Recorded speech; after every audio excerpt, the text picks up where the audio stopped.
Hello বন্ধুরা, চলে এসেছি আজকে একটি নতুন ভিডিও নিয়ে। তো আজকের ভিডিওটা কোনোভাবেই স্কিপ করা যাবে না, কারণ এই ভিডিওটাতে আছে একটি গুরুত্বপূর্ণ ডিটেলস। তো ডিটেলসটা হচ্ছে এটি একটি সলিউশন দেওয়া হয়েছে।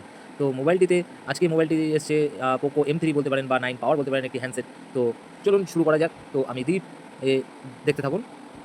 তো মোবাইলটি চার্জে বসালাম। চার্জে বসালে প্রবলেমটা একদম পুরোটাই আলাদা। তো চার্জে বসালাম। তো পাওয়ার আমার অ্যাম্পিয়ার কত নিচ্ছে? 1.6 অ্যাম্পিয়ারে চার্জ হচ্ছে। মোবাইলটি অনও আছে, চার্জও হচ্ছে। তো চার্জ হচ্ছে, দেখতেই পাচ্ছেন 1.3 অ্যাম্পিয়ারে চার্জ হচ্ছে। এইবার প্রবলেমটা দেখবেন। তো আমি ডাটা কেবিলটা বের করলাম, এই ঘুরিয়ে জাস্ট ঘুরিয়ে ডাটা কেবিলটা একবার ঘুরিয়ে নিয়ে চার্জে বসাবো। তো চার্জে বসালাম, আবার ফোনটাতে অন হয়েছে এবং চার্জিং শো করছে, কিন্তু অ্যাম্পিয়ার কিছু নিচ্ছে না। তো কাস্টমারের কথা হচ্ছে আমার মোবাইলটা কোনো সময় চার্জ হয় আর কোনো সময় চার্জ হয় না।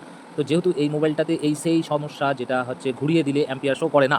তো শো না করার কারণে মোবাইলটি চার্জ হয় না। আবার যখন ঠিকঠাক দেওয়া হয় তখন এই উল্টোভাবে দেওয়া হয়, ঠিক তখন মোবাইলটিতে চার্জ হয়। এবং কাস্টমারের কথা যে আমার মোবাইলটা কোনো সময় চার্জ হয়, আবার কোনো সময় চার্জ হয় না।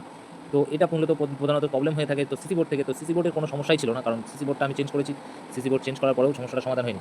কাস্টমার বলেছে এই মোবাইলটি জলে পড়ে গিয়েছিল একবার। এবার জলে পড়ে যাওয়ার পরে মোবাইলটি অন্য একটি টেকনিশিয়ানের কাছে দিয়েছিল। তো টেকনিশিয়ান সেটা করতে পারেনি। ও একটা সাববোর্ড, একটা ডিসপ্লে লাগিয়ে দেখেছিল। বলল মোবাইলটিতে আইসির সমস্যা। তো আইসির কাজ করেছে কী, চলুন দেখা যাক কী কাজ করেছে আইসিতে। এখানে ওপর সাইডে কোনো কাজ করেনি। এই জাম্পারটি আমিই করেছি, কারণ এটাই একটি সলিউশন। সেই সলিউশনটা আমি জাম্পারটা করে রেখেছি। জাস্ট এটা জুড়ে দিলেই একটি জাম্পারের মাধ্যমে মোবাইলটি আমার কমপ্লিটলি ডান হবে।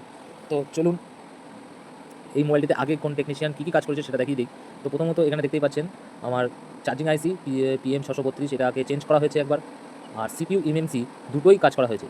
তো আমি যে জাম্পারটা দিয়েছি, ওই যে রেজিস্টারটা, ওই রেজিস্টার থেকে একটি সাপ্লাই আমাদের কানেক্টারে, মাদারবোর্ডের ডিসপ্লে কানেক্টারে আসছে। সেই সাপ্লাইটা ব্রেক হয়ে গিয়েছিল বা কেটে গিয়েছিল, বা বলতে পারেন জল পড়ে সেই সাপ্লাইটা ড্যামেজ হয়ে ওয়েল হয়ে গিয়েছিল। তো আমি এই সাপ্লাইটা আসছিল না বলে ওখান থেকে একটি জাম্পার নিয়ে এই জায়গায় দিয়ে দিয়েছি।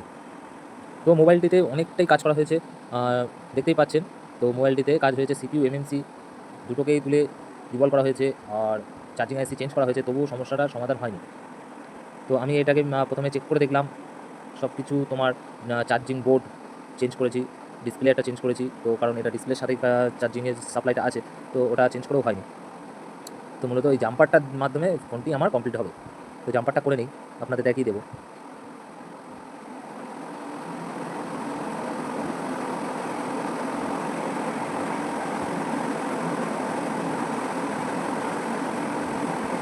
এই মোবাইলটিতে একটি ফেক চার্জিং সমস্যা ছিল।